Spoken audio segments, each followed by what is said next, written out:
الحمدللہ رب العالمین والعاقبۃ للمتقین والصلاۃ والسلام علی اشرف الانبیاء والمرسلین نبینا محمد وعلی آلہ وصحبہ اجمعین، اما بعد، خواتین و حضرات، السلام علیکم ورحمۃ اللہ وبرکاتہ۔ پچھلی محفل میں ہماری گفتگو چل رہی تھی اسلام میں عورت کا مقام، اور اسلام نے ایک عورت کو کس حد تک اجازت دی ہے کہ وہ تعلیم حاصل کرے۔ کیا اس کے لیے کوئی رکاوٹ ہے؟ کیا اس کے لیے کوئی پابندیاں رکھی ہیں؟ مرد اور عورت میں کوئی امتیاز کیا ہے؟ یہی ساری چیزیں تھیں جو موضوع گفتگو تھی۔ آج بھی انشاءاللہ العزیز اسی بات کو ہم آگے بڑھائیں گے، لیکن اس سے پہلے اپنے محترم علماء کرام کا مختصراً اور سرسری طور پر تعارف کرواتے چلیں۔ سب سے پہلے میرے بغل میں دائیں طرف مفتی پنجاب مولانا فضیل الرحمان صاحب قاسمی، جو کہ مالیار کوٹلہ پنجاب میں دارالسلام اسلامک سینٹر کے فاؤنڈر اور ڈائریکٹر ہیں۔ ایسے ہی 50 سے زیادہ کتابوں کے آپ مصنف ہیں اور پیس ٹی وی کے مستقل آپ مقرر ہیں۔ ایسے ہی بائیں طرف مجھ سے قریب مولانا رضا اللہ عبد الکریم مدنی حفظہ اللہ، جو کہ جامعہ سید نذیر حسین محدث دہلوی کے ناظم تعلیمات ہیں، ماہنامہ ترجمان السنہ اور ماہنامہ اہل السنہ ممبئی کے آپ ایڈیٹر ہیں۔ ایسے ہی مختلف درجنوں کتابوں کے آپ مصنف ہیں۔ دائیں طرف مجھ سے دور مولانا عبدالہادی عمری مدنی حفظہ اللہ، جو لندن سے تشریف لائے ہیں، مجلس القضاء الاسلامی برطانیہ کے آپ صدر اور ماہنامہ صراط مستقیم برمنگھم کے ایڈیٹر ہیں۔ ایسے ہی بائیں طرف مجھ سے دور مولانا اعجاز اسلم صاحب، سیکریٹری جماعت اسلامی ہند، ویکلی اخبار ریڈینس کے ایڈیٹر اور مشہور و معروف داعی و خطیب۔ یہ وہ علماء کرام ہیں جو اس حساس موضوع پر آج گفتگو کریں گے۔ پچھلی محفل میں جو ہماری گفتگو ختم ہوئی تھی وہ عورت کے تعلیمی حقوق کے سلسلے میں چل رہی تھی، اسی گفتگو کو انشاءاللہ العزیز ہم آگے بڑھائیں گے۔ محترم علماء کرام، تعلیمی طور پر عورت کو حق دیا گیا ہے، کتنا وہ پڑھ سکتی ہے، کیا اس کے لیے کوئی پابندیاں ہیں، لیمیٹیشن ہیں؟ میں کچھ اجازت چاہتا ہوں۔ دیکھیے، انشاءاللہ دنیا کے 58 ممالک میں اسلام آئے گا۔ انشاءاللہ اسلام معاشرتی لحاظ سے، دینی لحاظ سے، ہر شعبے میں آئے معاشی گا، لحاظ سے، سیاسی لحاظ سے آئے گا، اور انشاءاللہ اسلام کا یہ کارواں نبی کریم صلی اللہ علیہ وسلم کی جو پیشن گوئی پوری دنیا میں جائے گا انشاءاللہ۔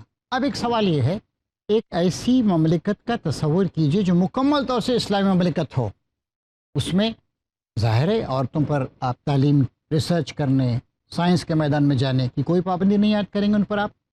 مثلا دیکھیے، ڈاکٹروں کی ضرورت ہوتی ہے، اور کیا یہ بات مطلوب ہے کہ مرد عورتوں کا علاج کریں یا عورتیں عورتوں کا علاج کریں؟ لہٰذا ہم صرف گائناکولوجی نہیں بلکہ تمام میدانوں میں خواتین کا علاج کرنے کے لیے خواتین رہیں گی۔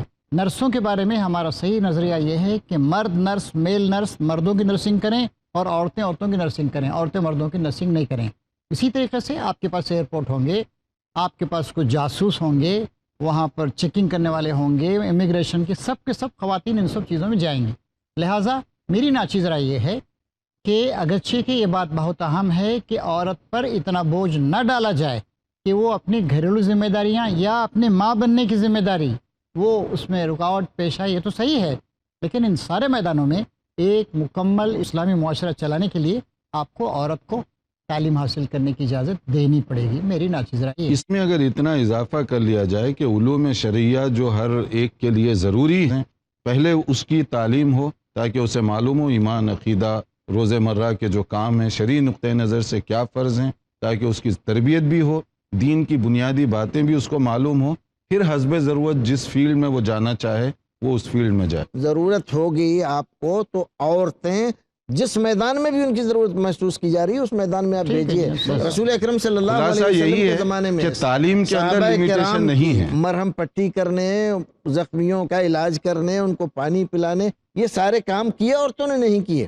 کہیں اس کے لیے الگ سے قانون تو آپ کو ملے گا نہیں، حسب ضرورت حسب ضرورت تو ہم نے مان لیا، ضرورت پڑے گی۔ اسلام کا قانون یہ ہے کہ جب آپ کو ضرورت پڑ رہی ہے کسی بھی طبقے کی، تب یہ انسانی یہ ایک معاشرہ جو ہے، سماج ہے، اس میں عورت کی ضرورت پڑ رہی ہے کسی کام کے لیے تو آپ عورت کو استعمال کیجئے، مرد کی ضرورت پڑ رہی ہے مرد کو۔ لیکن یہ کہ جو اختصاصات مردوں کے ہیں اس میں آپ عورتوں کو داخل کر دیں مثلاً اور کون سے اپنے اختصاصات ہیں؟ اختصاصات کی باہر بات ہو نہیں جائیں، ہے، یہ وہ صحیح نہیں ہے۔ اختصاصات بالکل صحیح بات ہے، لیکن میں سمجھتا ہوں مولانا مفتی صاحب کہ سب سے پہلے عورت کی ساخت پہ ہمیں غور کرنا چاہیے کہ اللہ رب العالمین نے اسے کون سی صلاحیتیں دی ہیں پیدائشی طور پر، پھر یہ کہ ایسی فیلڈ میں ہم انہیں گھسیٹیں جس کے وہ لائق نہیں ہیں، اور یہ کہنا کہ تخصصات کے نام پر ان کو وہاں پہ لانا۔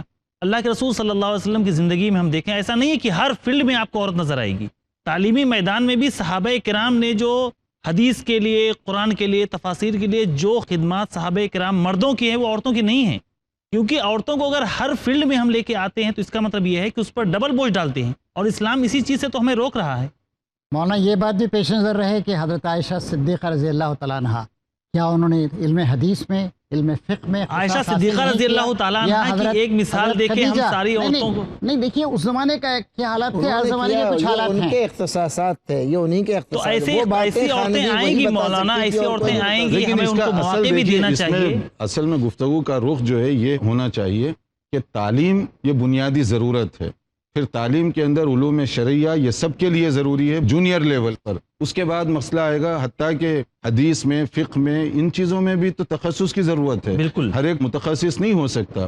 اسی طرح سے خواتین بھی جونیئر لیول تک کی جو تعلیم شرعی ہے وہ حاصل کرنا ضروری ہے، اس کے بعد حسب ضرورت اگر وہ فقیہہ بنتی ہے، اگر کوئی محدثہ بنتی ہے تو اس کے لیے مجال میرا کھلی ہے۔ سوال یہ ہے اسی کہ اس طریقے کو سے فلکیات میں اس کو دلچسپی ہے، میری وہی سائنس میں گفتگو ہے، دلچسپی ہے، اسی طرح معاشیات میں، اصل نفسیات میں مسئلہ- دلچسپی ہے، اصل مسئلہ آپ منع جس پر کریں گے اس سے ہم اس جی کو؟ مفتی نہیں، نہیں، غلط مفتی ہے، صاحب، یہ مفتی صاحب، سوچنا ہی سب غلط ہے۔ مولانا اصل مسئلہ جس پر ہم لوگ گفتگو کر رہے ہیں وہ ہے عورتوں کی تعلیم کا، اور حدیث میں لفظ فریضہ استعمال ہوا ہے جو فرض سے بڑھ کر زیادہ تاکید اس کے اندر پائی جی۔ جاتی ہے۔ تو جہاں تک تعلیم کا تعلق ہے، مردوں کے لیے بھی ضروری ہے، عورتوں کے لیے بھی ضروری ہے، اچھی ماں بننے کے لیے بھی تعلیم حاصل کرنا ضروری ہے، تو ان کی تعلیم پر کوئی تحدید تو نہیں ہے، بالکل نہیں، اور ان کے لیے بھی اسی طرح علم حاصل کرنا لازم ہے۔ ہمیں ایک ایسا معاشرہ چاہیے جس کے مرد و عورت دونوں تعلیم یافتہ ہوں اور باشعور ہوں، ذہن ان کے کشادہ ہوں۔ آج کل ہمارے بچے اس وقت تک اچھی تعلیم حاصل نہیں کر سکتے جب تک ان کی مائیں تعلیم یافتہ نہ ہوں، صحیح، لیکن بچہ جو گھر میں ہمارے لے کر آتا ہے ہوم ورک، وہ نہیں کر پاتا اگر اس کی ماں اس میں مددگار نہ ہو اور اس کو نہ دیکھے کہ اس نے کیا کیا ہے کیا نہیں کیا ہے۔ تو بہت حد تک عورتوں کی تعلیم بھی ضروری ہے، لیکن ان کا بہرحال ذہن اور ان کی تربیت اس انداز کی ہو کہ تعلیم پا کر وہ اپنے آپ کو اتنا آزاد نہ کر لیں کہ گھریلو ذمہ داریوں کو فراموش کر بیٹھیں، ورنہ تو ہمارے گھر ٹوٹ جائیں گے۔ اور ہمارے گھروں کا جو یہ ماحول ہے جس میں ایک خاندان لگا بندھا، منضبط خاندان، اگر عورت کو ہم نے گھروں سے باہر نکال دیا تو ہمارے خاندان کے یہ مضبوطی ہے یہ ختم ہو جائے گی۔ یہ بہت ضروری ہے کہ ہمارا خاندان محفوظ ہو۔ آپ نے بالکل بجا فرمایا۔ دیکھیے سعودی میں تعلیم کے جو مواقع ہیں خاص طور سے خواتین کو جتنے دیے کسی مسلم ملک میں نہیں، پوری ڈاکٹریٹ تک، پی ایچ ڈی تک، سارے۔ اس کے اندر اعتدال یہ بہت ضروری ہے۔ آپ تعلیم کے نام پر عورت کو جو ہے بالکل آزاد کر دیں، مرد کو بھی آزاد نہیں کرنا چاہیے، تعلیم کے نام پر مرد کو بھی آزاد نہیں کرنا چاہیے، پرائرٹی جو ہے مرد عورت ترجیح، دونوں شریعت کے اسلام کے دائرے میں رہیں۔ ہاں، فرسٹ پرائرٹی جو ہے عورت کی ترجیح جو ہے وہ اس کو سمجھا دی جائے کہ اصل تمہارا یہ کام ہے، اس کے علاوہ تم اگر کرنا چاہو ٹھیک ہے، لیکن اگر آپ تعلیم کے نام پر اس کی ترجیح نمبر 1 چھوڑ دیں گے تو اس کا نظام کیا ہوگا؟ مغربی دنیا کے اندر پورا نظام خاندان تہس نہس ہو گیا، یعنی یہ فرضی بات نہیں، اب ہو رہا ہے۔ تعلیم سے نہیں ہوا ہے، بے راہی سے ہوا ہے، تعلیم سے بے راہی سے ہوا ہے۔ مولانا تعلیم سے نہیں، معذرت کے ساتھ ہے۔ مولانا آگے ایک نیا نقطہ ہم چھیڑتے ہیں، شادی بیاہ کے تعلق سے کیا اختیارات دیے ہیں ایک عورت کو اسلام نے؟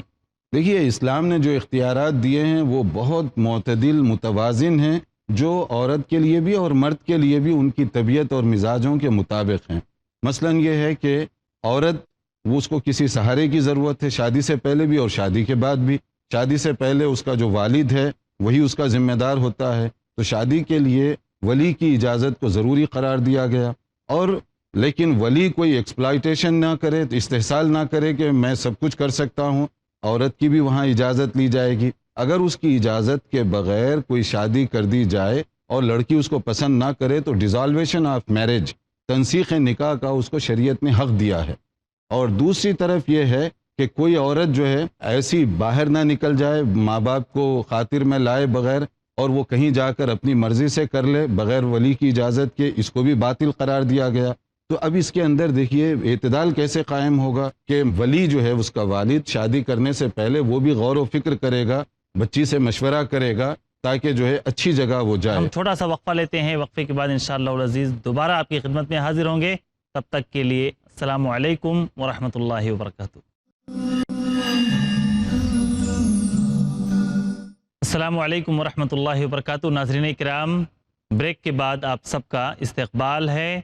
شادی بیاہ کے تعلق سے عورت شریعت کی نگاہ میں، اسلام کی نگاہ میں کتنی آزاد اور کتنی پابند ہے، اس کو شریعت نے کیا حقوق دیے ہیں، یہی گفتگو ہماری چل رہی تھی۔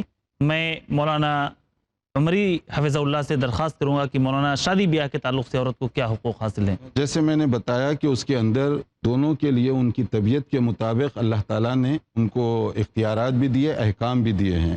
لڑکی کے لیے ضروری ہے کہ وہ ولی کی اجازت لے تاکہ شادی کے اندر کوئی بے راہ روی نہ ہونے پائے، اور ولی کے لیے بھی ضروری ہے کہ وہ شادی کے مسئلے میں بچی سے بات کر لے، اگر وہ پڑھی لکھی ہے، سمجھدار ہے تو باقاعدہ اس سے ڈسکس کرے، یا کم سے کم اس کی رائے اور مرضی معلوم کرنے کی کوشش کرے۔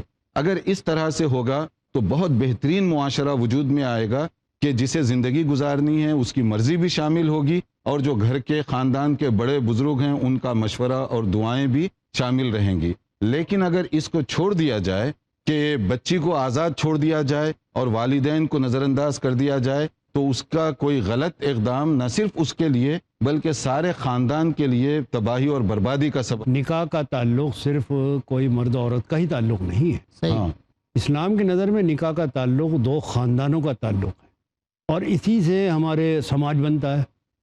تو دو خاندانوں کے تعلق میں یہ دیکھنا ضروری ہے کہ جن سے ہمارا تعلق قائم ہو رہا ہے آیا وہ اس کے مناسب ہیں کہ نہیں ہیں۔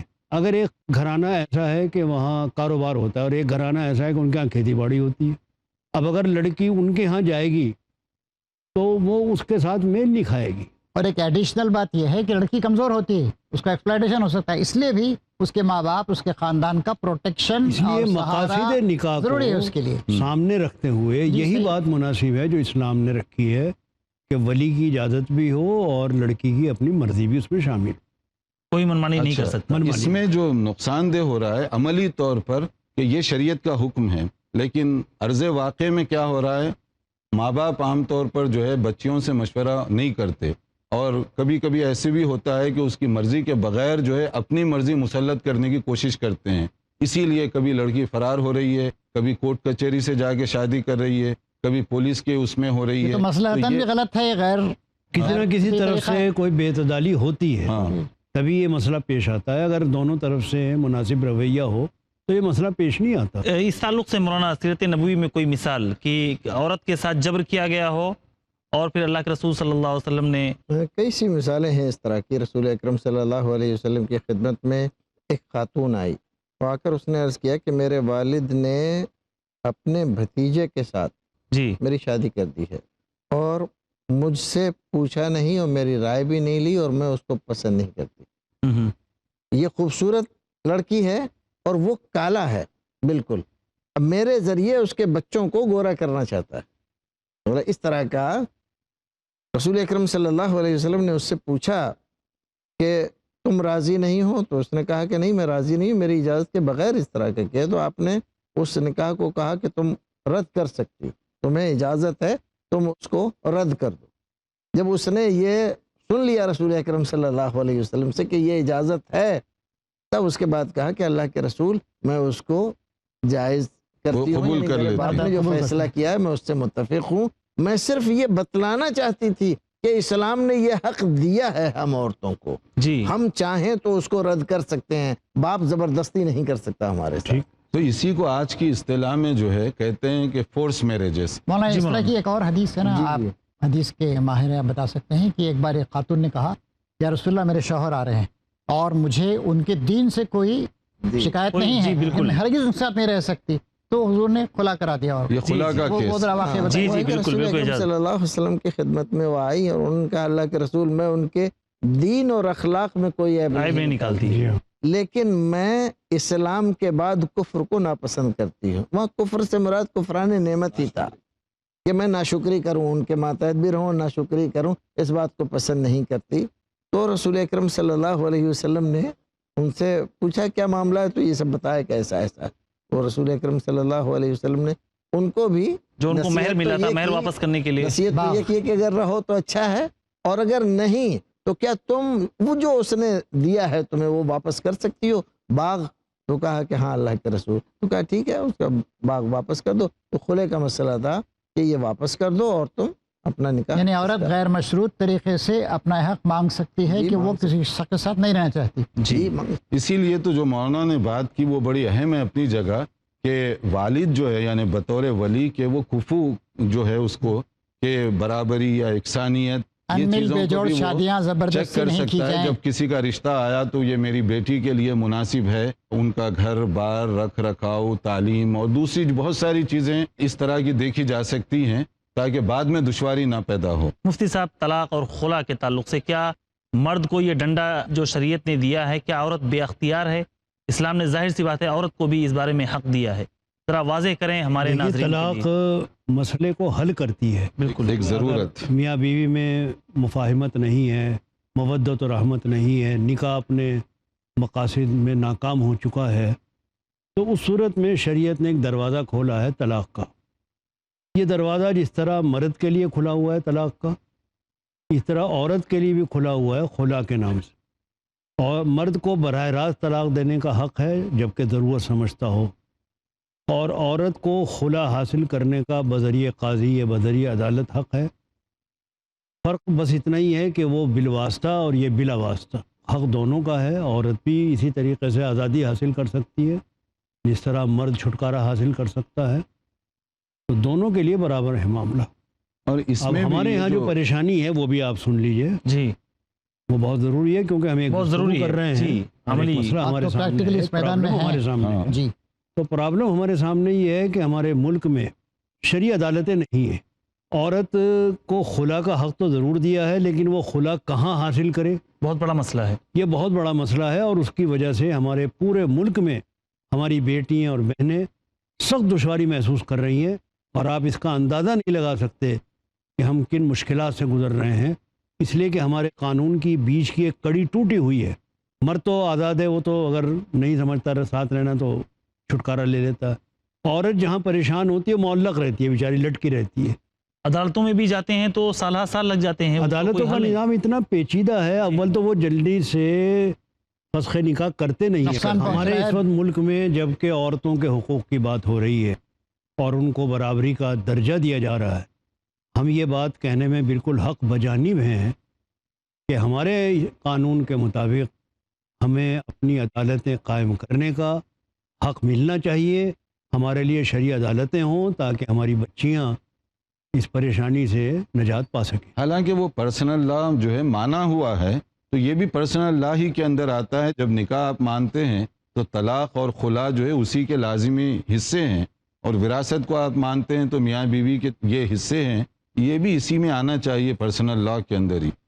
مولانا محترم، ترکہ وغیرہ کے تعلق سے کیا معاشی حقوق کیا دیے ہیں شریعت نے؟ خواتین کو دیکھیے جیسا ذکر کیا گیا کہ اسلام نے، صرف اسلام نے ترکے میں حصے دار بنایا ہے لڑکی کو. بعض لوگ اعتراض کرتے ہیں، ان کی سمجھ میں یہ بات نہیں آتی کہ لڑکے کو 1 روپیہ اگر مل رہا ہے تو لڑکی کو 8 آنے مل رہے ہیں، یہ کم کیوں ہو رہا ہے، اس کو برابر ہونا چاہیے. لیکن یہ نہیں دیکھتے، 2 باتیں اس میں دیکھنے کی بہت مولانا ڈاؤٹس پر چونکہ ہمارا وقت اپنے اختتام کی طرف بڑھ رہا ہے، میں چاہوں گا کہ جو بھی حقوق اس کو مل رہے ہیں وہ حقوق بتائیں. ہاں دیکھیے، اس کو حق ملا ہوا ہے باپ کی، ماں کی، اور بعض صورتوں میں بھائی کی. تو ادھر بھی حقوق ملتے شوہر ہیں، سے، شوہر بیٹا، شوہر سے بھی ملتا ہے، ملتے ہیں. ادھر سے بھی ملتا ہے. اور پھر ادھر سسرال میں بھی اس کو حق مل رہا ہے، تو اس کا حق زیادہ ہی ہوتا ہے، کم نہیں ہوتا ہے. دونوں طرف سے مل مولانا جاتا ہے. ایک اور یہ ضروری ہے، جیسے مرد کو حصہ ملے گا ایسے ہی عورت کو اس کو محروم جو مولانا لوگ کر پورے رہے ہیں، ہندوستان گناہ میں کر رہے مسلم سماج کتنی فیصد اس پہ عمل کر رہا ہے؟ عورتیں اکثر مشکلات کا شکار ہیں، انہیں ترکے میں حصہ نہیں دیا جا رہا ہے عموماً. عملی طور پر ہاں، صرف عملی طور ہندوستان پر نہیں نہیں ہے، ہندوستان کے علاوہ بہت سارے ممالک بہت جس بڑا میں ظلم ہے. شریعت حکم دے رہی ہے، وہ عورت کے لیے بھی حصہ ہے، مرد کے لیے بھی حصہ ہے، اور ہم کسی عورت کو اس کا حصہ دے رہے ہیں تو بھیک نہیں دے رہے ہیں، بلکہ یہ وہ حق ہے جو اللہ تعالیٰ نے اس کو دیا ہے اور اس کو مانگے بغیر ملنا چاہیے. آپ پھر ایک چونکہ باقی معلومات بلکہ میرا خیال تو یہ ہے کہ اگر عورت مانگتی ہے تو اس کو عیب سمجھا جاتا ہے، جی جی اور وہ پورے اپنے میکے سے، بھائی بہنوں سے کٹ جاتی ہے کہ یہ ہم سے حصہ مانگ رہی ہے، اسی ڈر حالانکہ سے اس کا شرعی حق ہے. جی اسی ڈر سے وہ بعض دفعہ بغیر کہے ہوئے دستبردار ہو جاتی ہیں دستبردار ہو جاتی کہ ایسا نہ ہو میکے سے ہمارا رشتہ ہی اس کٹ جائے. معاملے میں ہمارا مسلم سماج بہت زیادتیاں کر رہا ہے، اور اس میں بیداری آنی چاہیے اور لوگوں کو بتانا چاہیے کہ اللہ تعالیٰ کے یہاں باز پرس ہوگی. ناظرین کرام، آپ نے دیکھا کہ اسلام نے عورتوں کو جو حق دیا ہے وہ دنیا کے کسی بھی مذہب میں اس کی کوئی مثال نہیں ملتی. تعلیمی اعتبار سے بھی اس کو آزاد کیا ہے، وہ جتنا چاہے تعلیم حاصل کر سکتی ہے، اور مرد عورت دونوں پر علم حاصل کرنا فرض قرار دیا ہے.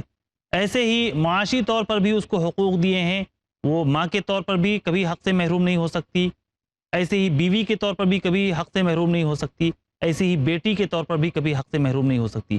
ایسے ہی شادی بیاہ کے تعلق سے جہاں مرد کو آزادی دی اپنے جوڑے کے انتخاب میں، لڑکی کو بھی آزادی دی، عورت کو بھی آزادی دی کہ وہ بھی اپنے جوڑے کا انتخاب کر سکتی ہے اپنے گارڈین کے مشورے کے ساتھ.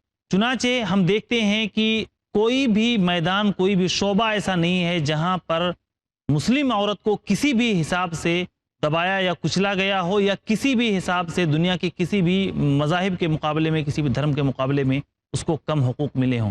انشاءاللہ العزیز اگلی محفلوں میں ہم جو عورت کے تعلق سے شبہات اٹھائے جا رہے ہیں، جو غلط فہمیاں پیدا کی جا رہی ہیں، اور جس کے بارے میں میڈیا روز چیخ چیخ کر، چلا چلا کر مسلم اور غیر مسلم ذہنوں میں یہ شبہات پیدا کیے جا رہے ہیں، انہی شبہات کو انشاءاللہ العزیز دور کرنے کی کوشش کریں گے. ہم آپ سے اجازت مانگتے ہیں. السلام علیکم ورحمۃ اللہ وبرکاتہ.